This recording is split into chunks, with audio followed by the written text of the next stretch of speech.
Hello, this is Dr. Dennis Kimbro, and welcome to the Global Classroom.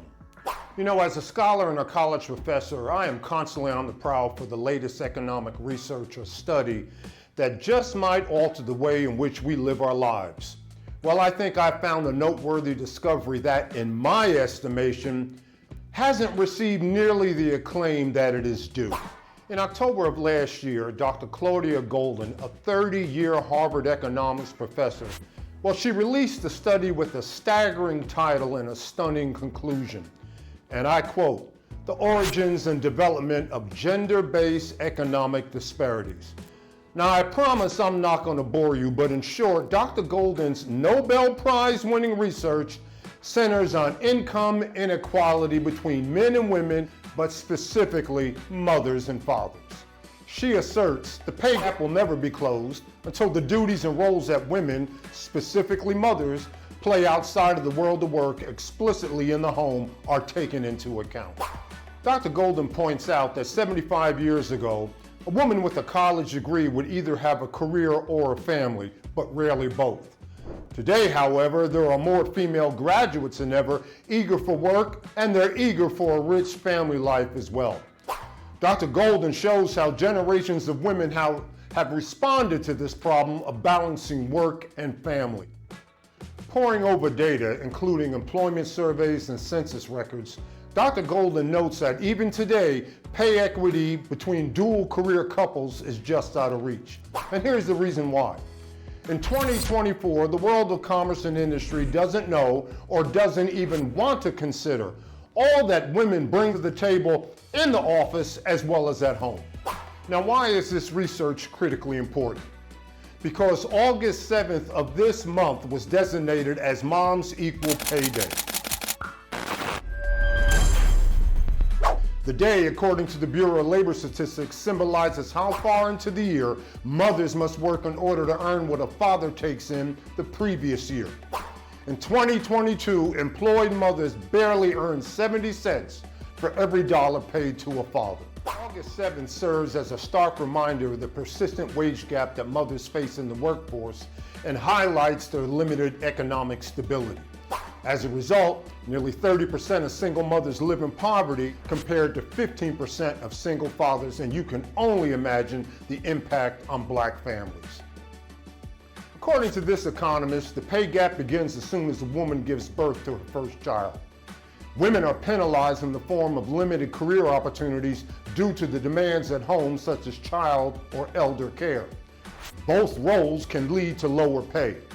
Men, on the other hand, receive what has been called the fatherhood bonus as soon as they have a child. Since they are viewed as breadwinners, they are often rewarded with higher pay and increased opportunity. And it is at this point that the pay gap widens. Childcare responsibilities impact what type of jobs new mothers seek and how they participate in the workforce, be it full-time, part-time, or seasonally, and if they can take on additional professional development opportunities. However, I firmly believe that due in part to our current political climate, the issue of pay inequity is about to be moved to center stage. The overrepresentation of mothers and women throughout society and in the workplace will no longer tolerate women being undervalued or underpaid. And here's the reason why. Since 1964, women have been the majority voters in the U.S. Moreover, nearly 1 out of 3 women earns more than a husband, 1 out of 4 in Black America. Women control nearly 80% of household spending, and using their own resources make up more than 1/2 of all investors.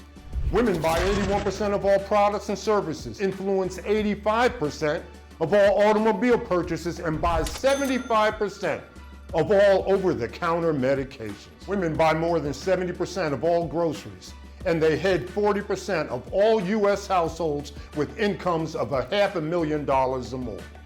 So ignoring this data means ignoring the problem. So what do mothers want and need? Mothers want the world of commerce and industry to take action. Paid leave would be a good start. The United States is the only industrialized country without a federal family and medical paid leave policy. Forward-thinking companies must consider part-time and interrupted employment and then adjust compensation and benefits accordingly. If not, At the current rate, mothers won't achieve equal pay for equal work until the year 2270. Mothers want employers to foster a flexible, inclusive culture where women of all backgrounds feel their managers respect and support their needs, including the opportunity to work remotely if possible. Mothers want their employer to grow and train caring and empathetic managers. The responsibility of managers to support employee well-being should be a part of all performance evaluations. And last but not least, mothers want their employer to monitor and manage employee burnout that can only be supervised by providing adequate mental health resources. Well, as the father of 3 college-educated daughters who are mothers, trust me, this list can definitely be expanded. Nonetheless, this would be a good start. Until next time, this is Dr. Dennis Kimbro in the global classroom. And never forget, your wealth choice is arguably your best choice. God bless.